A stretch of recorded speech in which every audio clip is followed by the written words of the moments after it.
Welcome to JTV News. Thank you for joining us. I'm Mino Soman, and here are the headlines. Telecom companies will be monitored for the expected provision of high-speed internet by early 2017. I will be monitoring closely not only for the rollout to take place as scheduled in early 2017, but to ensure that this super-fast broadband and LTE will be affordable to consumers. Premier Smith expresses concern over continued EU financial support for UK overseas territories following Brexit. We want to ensure that the negotiations do not adversely affect our near-term position with the EU with respect to ongoing EU support for programming scheduled to expire in 2020. Rotary raises over $37,000 for victims of Hurricane Matthew in Haiti.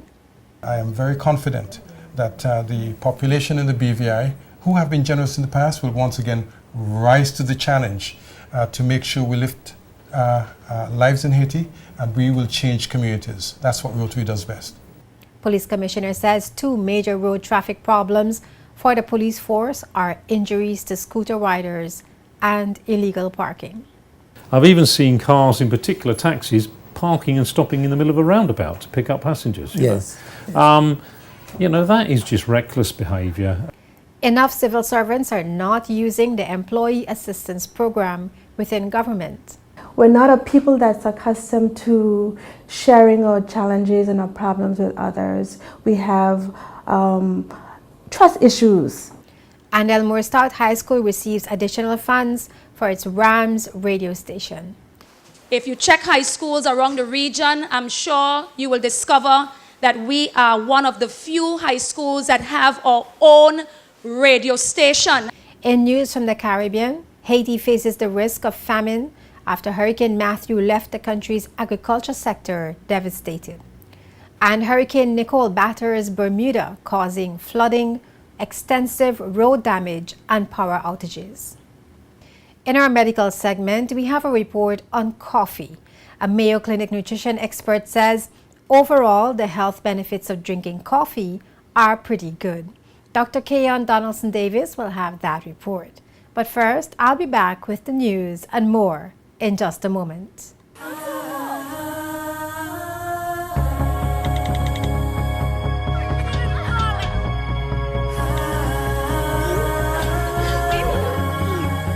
This is us.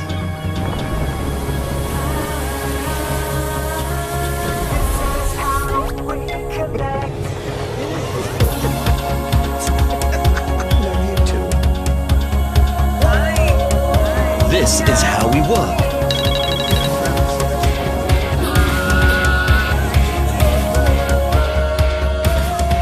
This is how we play.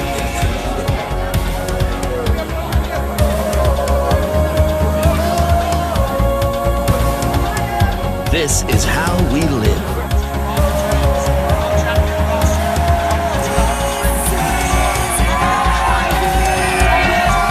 This is us. This is how we flow.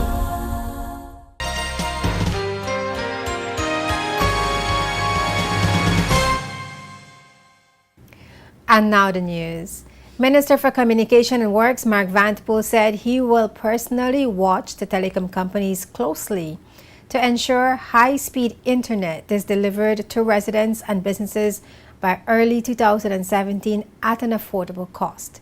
He noted that the three companies, Flow, Digicel, and CCT, were recently awarded the necessary LTE spectrums, allowing them to improve mobile internet services provided locally. Now that we have finally awarded spectrum, we expect that all carriers will implement and offer very high-speed mobile broadband to businesses and residential consumers by early 2017. The performance of these commitments has been guaranteed to the Telecommunications Regulatory Commission, the TRC, who will be closely monitoring the development of these new and enhanced networks. As the Minister for Communications and Works, I want to put the providers on notice that I will be closely watching their performance as well. Madam Speaker, I will be monitoring closely not only for the rollout to take place as scheduled in early 2017, but to ensure that this super-fast broadband and LTE will be affordable to consumers, and that the service will be reliable and indeed be of a high quality. LTE, also known as long-term evolution, is a standard for high-speed wireless communication for mobile and data terminal. Minister Vanderpool added that the use of mobile phone in the British Virgin Islands is at an all-time high, and broadband penetration has been steadily increasing. He is also expecting that LTE service will be rolled out to other islands and not just Tortola. Operators will complement their wireless high-speed data capability with optical fiber. Madam Speaker, this means that these operators can now provide more and super fast broadband to business and residential customers. Customers in the Virgin Islands will, in turn, be able to download files, whether documents, music, or movies at a significantly faster rate and without buffering. LTE technology will also provide consumers with the ability to do video calls or video conferencing from their mobile devices. For the technically minded, Madam Speaker, this means that for phase 1, we can expect speeds of up to 48 to 50 megabits per second, compared to the generally less than 3 megabits per second we now get on a good day. Minister Vanderpool delivered that statement in the House of Assembly on Thursday, October 13th. Premier and Minister of Finance Dr. Yolanda Smith has expressed concern that the BVI may lose the financial support it usually gets from the European Union. He told journalists at a press briefing on Wednesday, October 12th, that the funds are usually made available because the BVI is a British overseas territory. But now that Britain is exiting the EU through a process dubbed Brexit, the BVI fears it may lose the usual support. In fact, Premier Smith said the EU already pledged support up to the year 2020. But uncertain about the way forward, the BVI and other overseas territories are seeking answers from Britain. Britain's impending exit from the EU is a highly important issue for the BVI, as our international affairs is anchored in part by the UK's EU membership, which gives us policy access in Brussels. I and other OT leaders will collectively call on the UK to fully involve the OTs in Brexit negotiations under an established framework for discussions between the territories and the UK. We want to ensure that the negotiations do not adversely affect our near-term position with the EU with respect to ongoing EU support for programming scheduled to expire in 2020.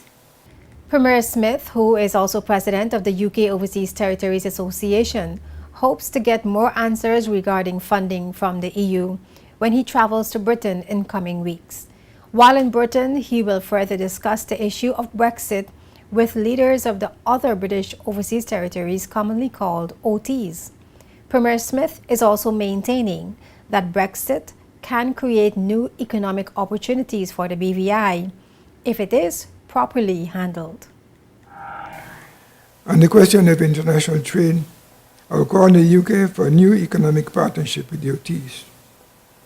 As the UK re-emerges as an independent trading nation, the BVI and other territories can be an asset in facilitating UK trade with emerging markets in the Commonwealth, in Africa and Asia.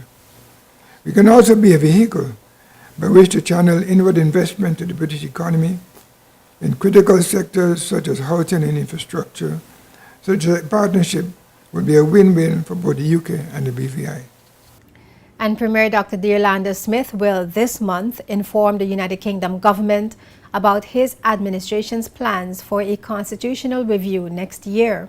2017 will be 10 years since the BVI constitution was last reviewed, and Premier Smith says it is only appropriate that modifications be considered to meet new and emerging challenges in the 21st century.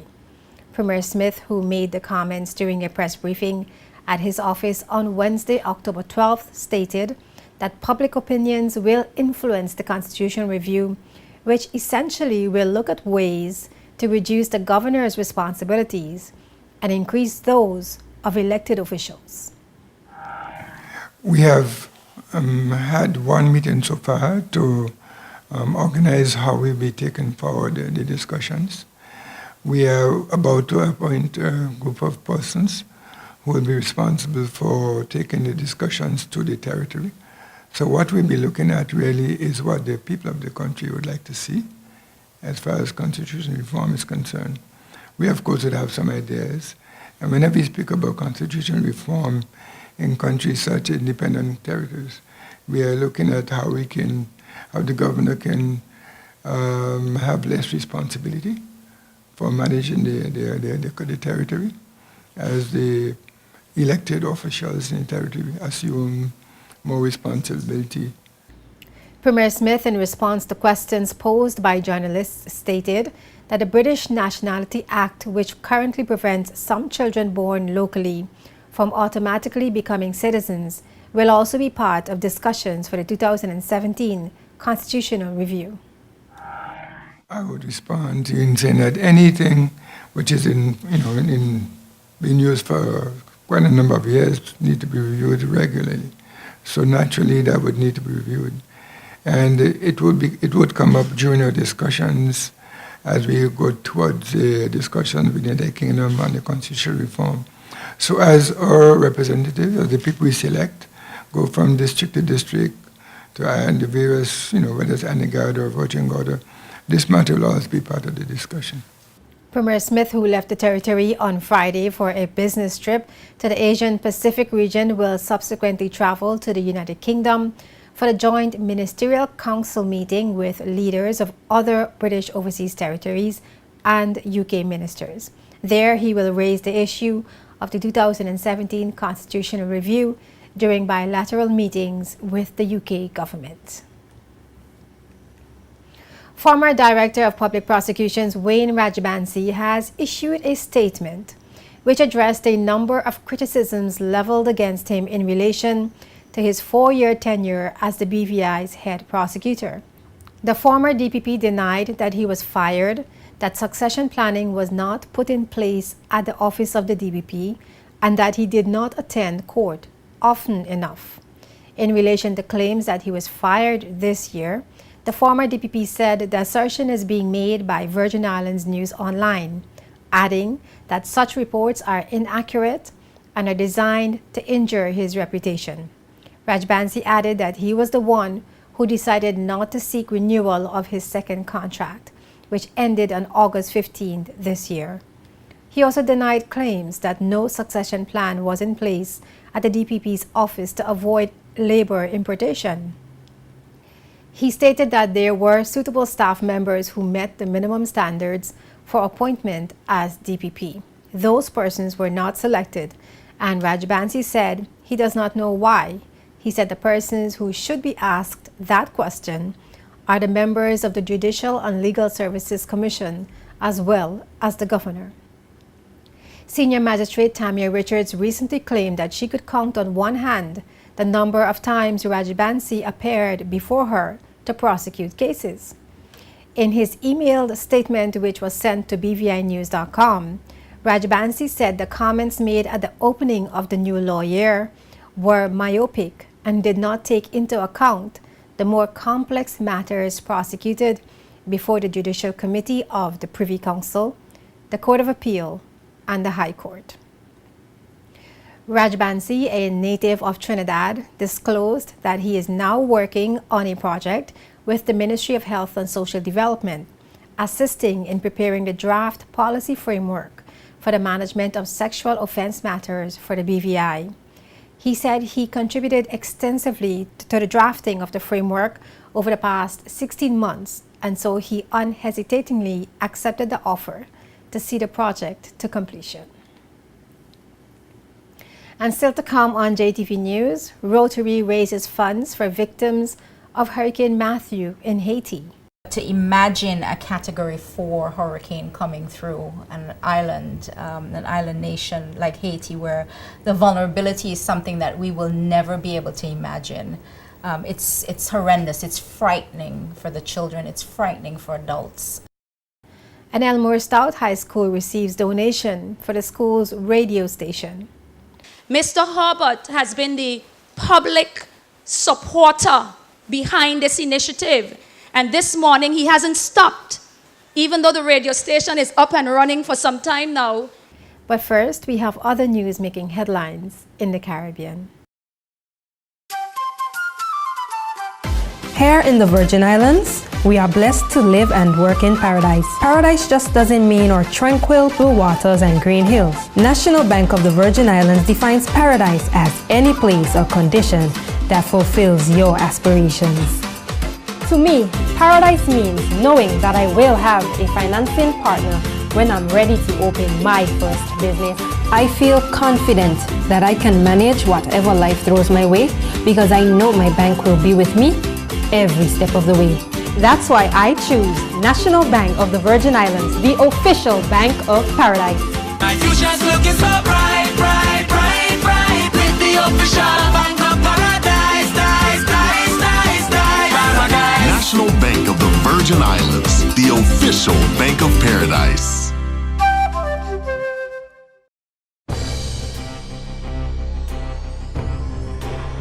Welcome to JTV News Caribbean News Report.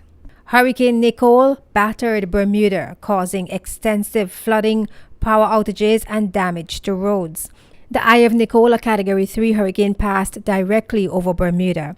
According to Bermuda Minister of National Security, Senator Jeffrey Barron, there were significant power outages throughout the island, but there had been no reports so far of storm-related fatalities or major injuries.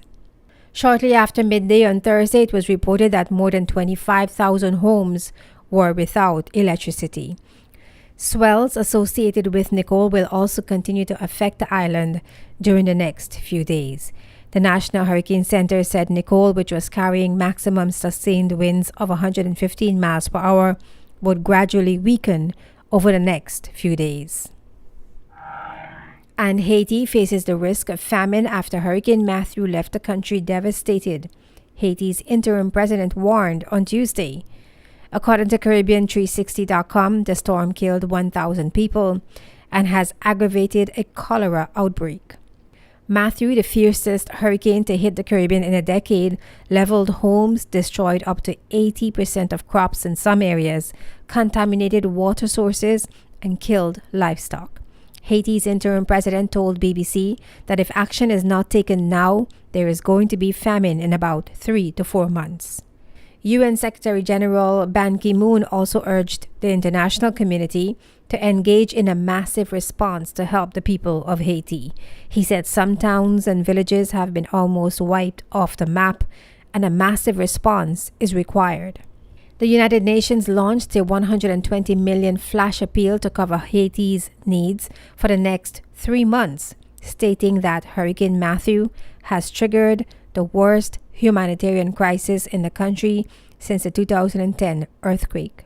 Hurricane Matthew also caused a resurgence of cholera, as both fatalities and cases are on the rise, mainly because of a lack of access to safe water.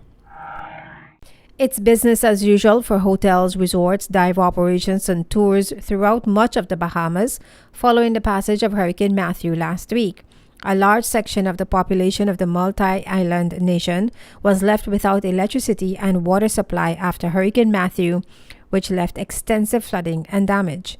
Central and western Grand Bahama suffered from power outages due to downed utility poles.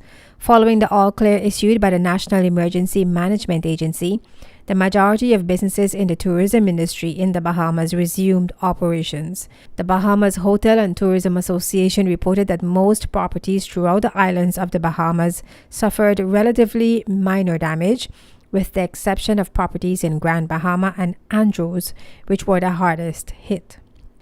About 70% of the residents in one community on the island of Andros were affected. Recovery efforts are underway to restore the communities as well as the tourism product on those islands.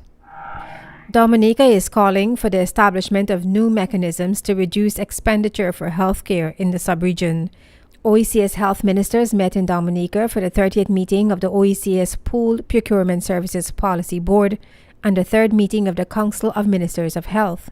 It is anticipated that demands for medicines will accelerate with the increase in chronic diseases in the region.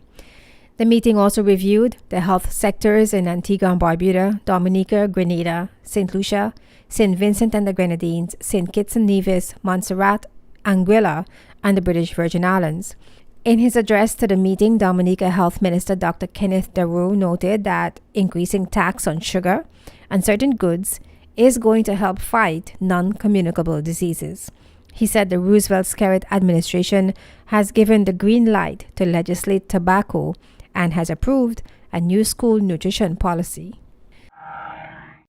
And Bermuda-designed all-electric motorbikes are set to hit the roads of Bermuda. Businessmen Jamie Lovell and Alex Marshall, who run Team Oni Racing Club, unveiled the first two superbike-styled machines, with one already sold.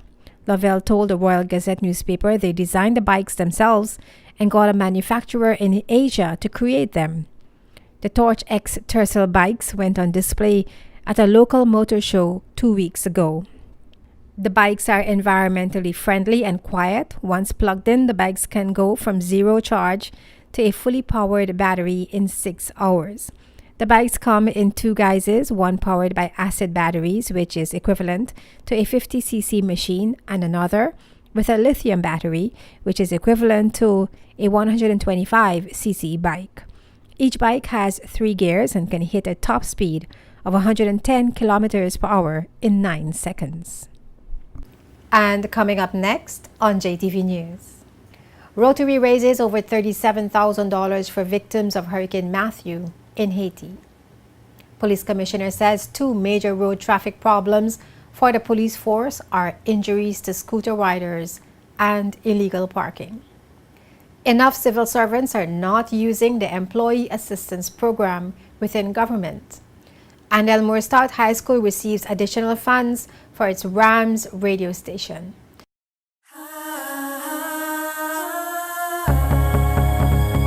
This is us. This is how we work. This is how we play. This is how we live.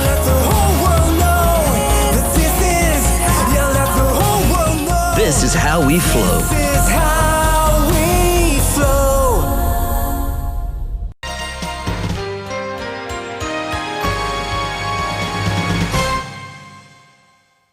Welcome back to JTV News.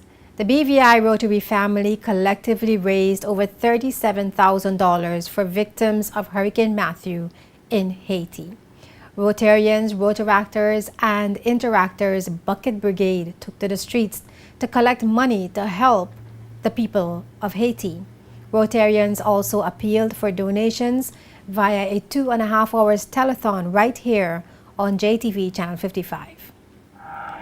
The target that we intend to raise is going to be in 6 figures.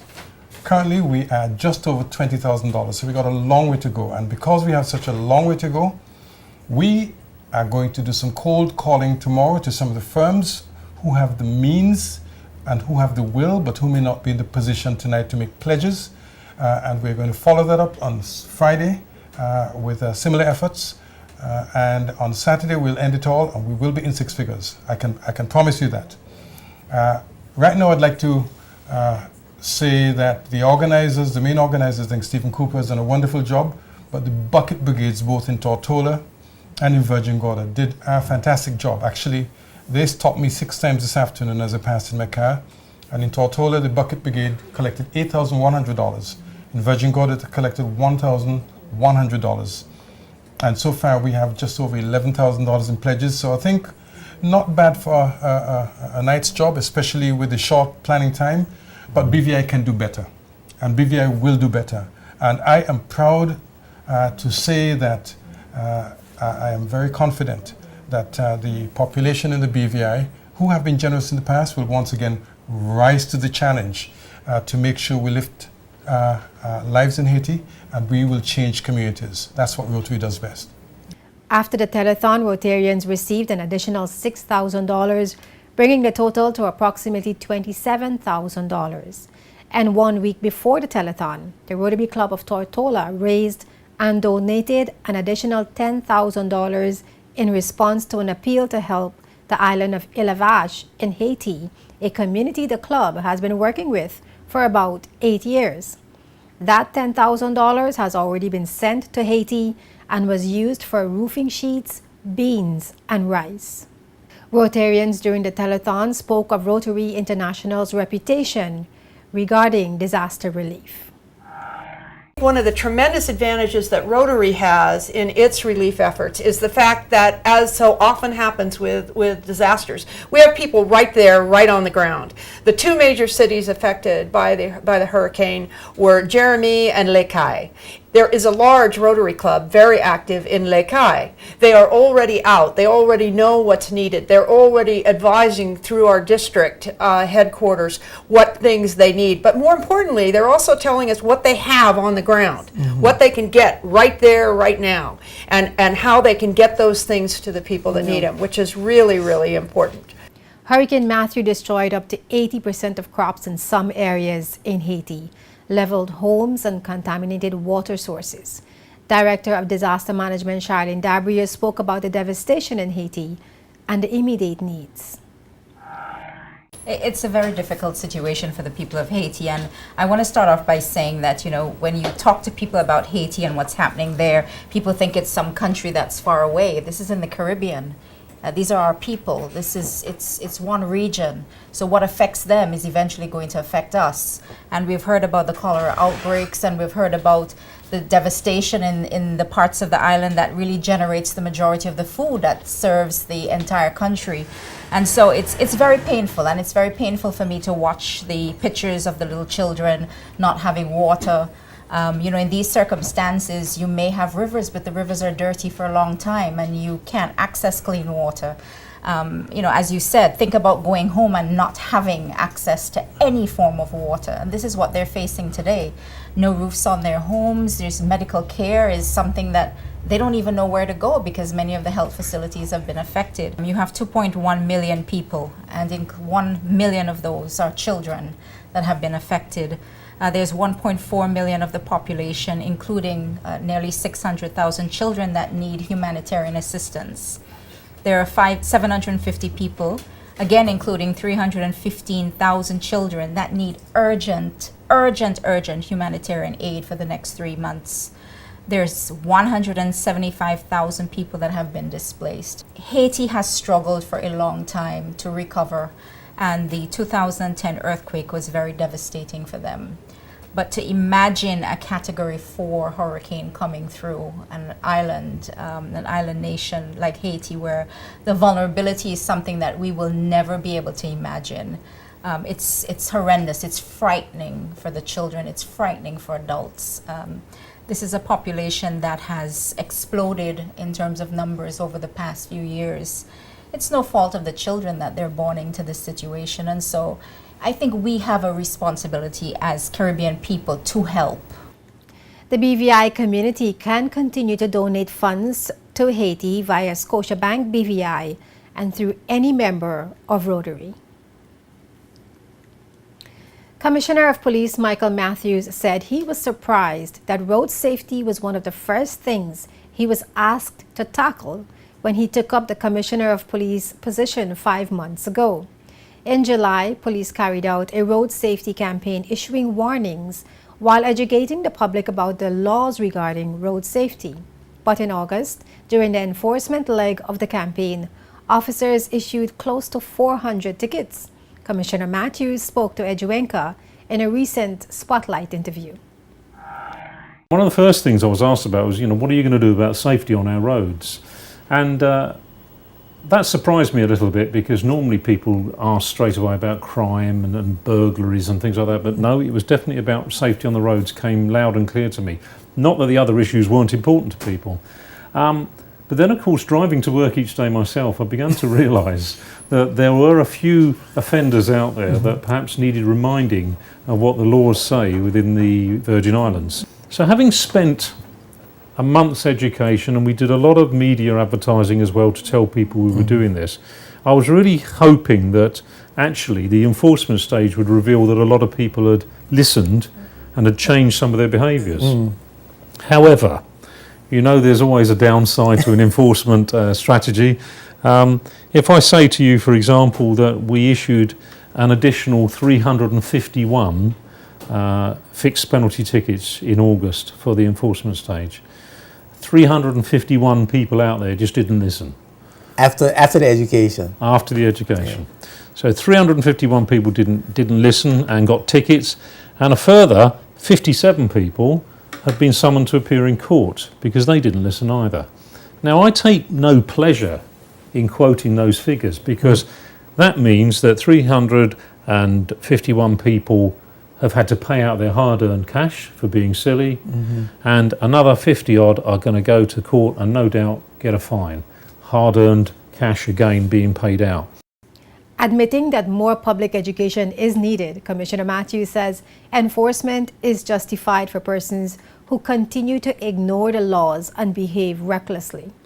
He said other major problems for the police force are injuries to scooter riders and illegal parking. Road Town itself is not the easiest place to park. We all recognise that. And I can certainly live with people doing their best to park safely, even if it gets a bit crowded. What I find incredible on occasions is that people just park dangerously. Junctions, they'll leave half the car sticking out on the main road. I've even seen cars, in particular taxis, parking and stopping in the middle of a roundabout to pick up passengers. Yes. You know, that is just reckless behaviour. It's not to be tolerated. And, you know, I think the vast majority of people watching this tonight would just agree with that statement that, come on, people, grow up.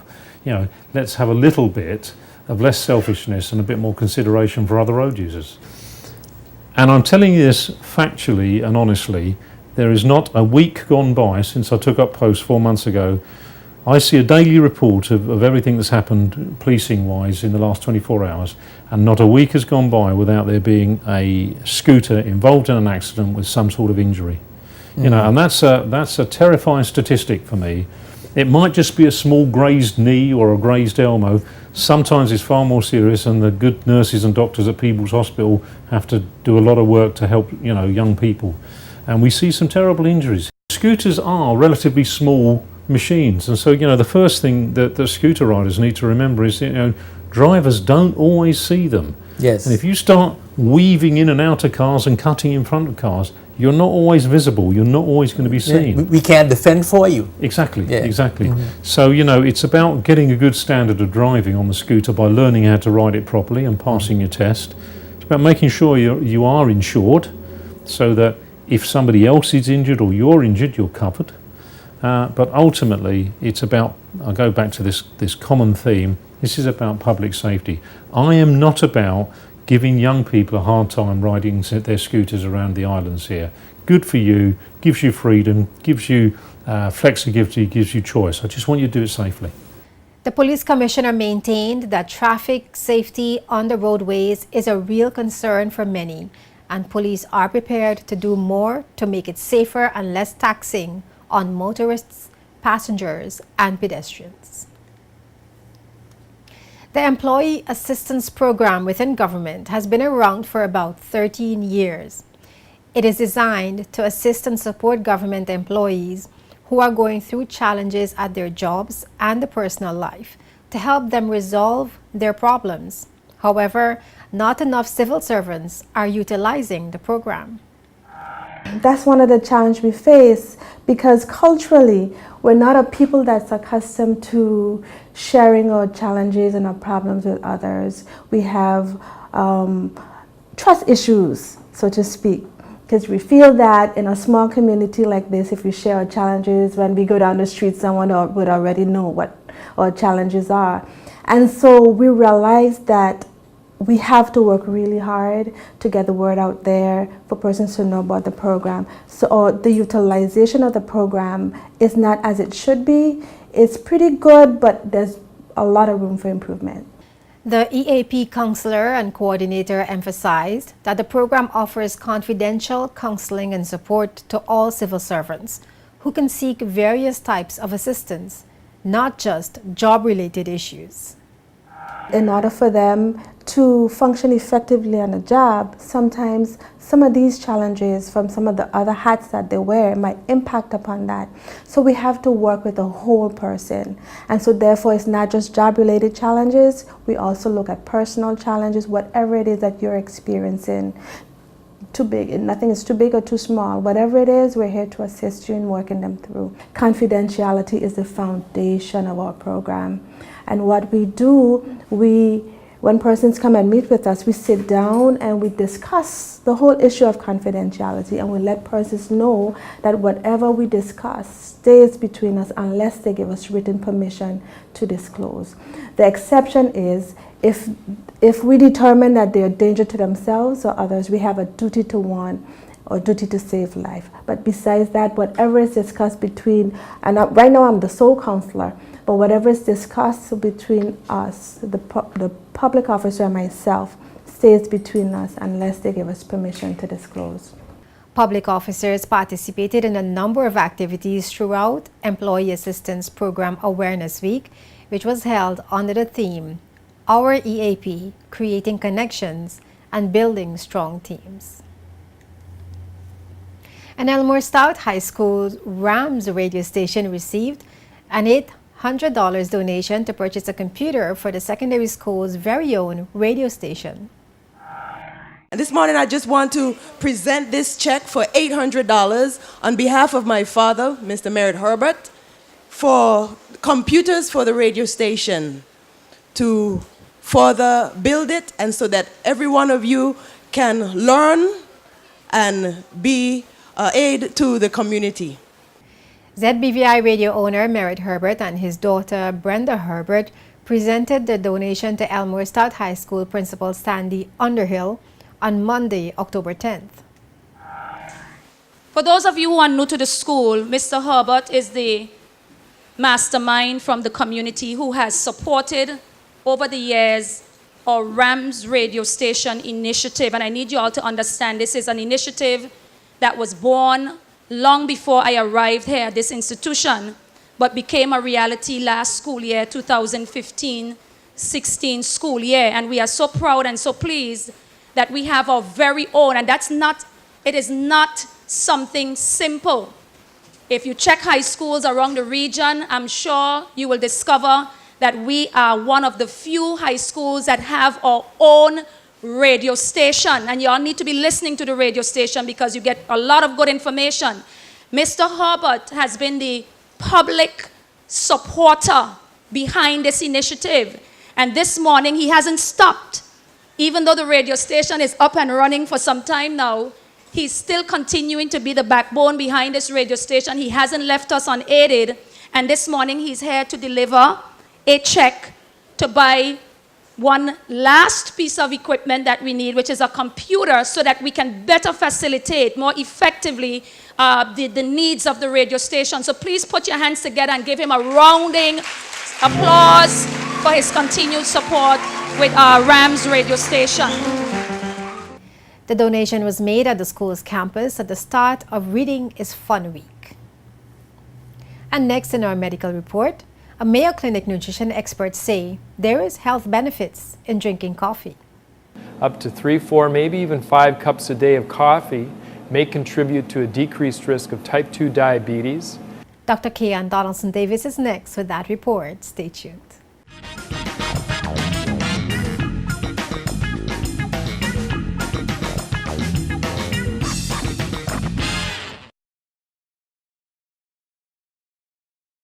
Eureka, located in the British Virgin Islands. Come, discover Eureka Medical Clinic, which provides the most complete medical services in the Virgin Islands.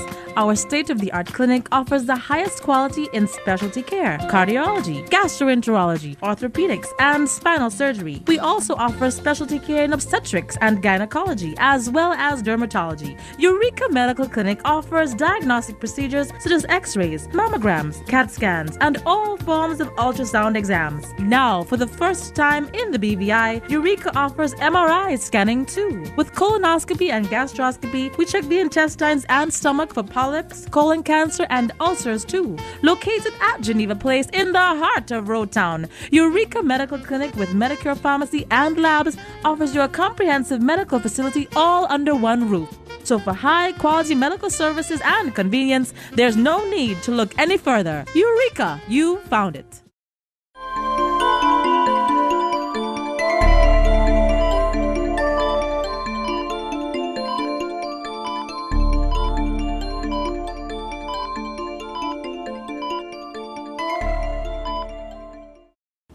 Coffee drinkers around the world are rejoicing. A new study shows moderate intake of coffee may lower risk of premature death from certain illnesses. Mayo Clinic nutrition expert Dr. Donald Hensrud says overall, the health benefits of drinking coffee are pretty good. Vivian Williams has more in today's Mayo Clinic Minute. Coffee. It's a morning ritual for millions of people, and research shows it might do more for your body than just jumpstart the day. That coffee and caffeine may be good for us. Coffee's potential health benefits have been known for a while, says Mayo Clinic nutrition expert Dr. Donald Hensrud, and a recent Harvard study shows moderate coffee intake may lower the risk of premature death from certain illnesses. Up to 3, 4, maybe even 5 cups a day of coffee may contribute to a decreased risk of type 2 diabetes, Parkinson's disease, liver disease and liver cancer, possibly heart disease. Decaf or regular are shown to be both beneficial, and the theory is that certain compounds in coffee decrease inflammation and insulin resistance. But be careful, because coffee can cause unpleasant side effects for some people: heartburn, irritability, or insomnia. So go ahead, pour yourself another cup of coffee. It might just help you live a healthier life. I'm Vivian Williams, and for more health news, visit the Mayo Clinic News Network.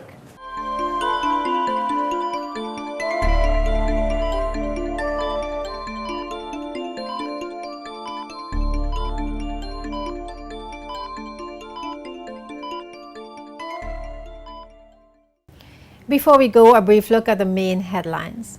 Telecom companies will be monitored for the expected provision of high-speed internet by early 2017. Premier Smith expresses concern over continued EU financial support for UK overseas territories following Brexit. Rotary raises over $37,000 for victims of Hurricane Matthew in Haiti. Police commissioner says 2 major road traffic problems for the police force are injuries to scooter riders and illegal parking. Enough civil servants are not using the Employee Assistance Program within government. And Elmore Stout High School receives additional funds for its Rams radio station.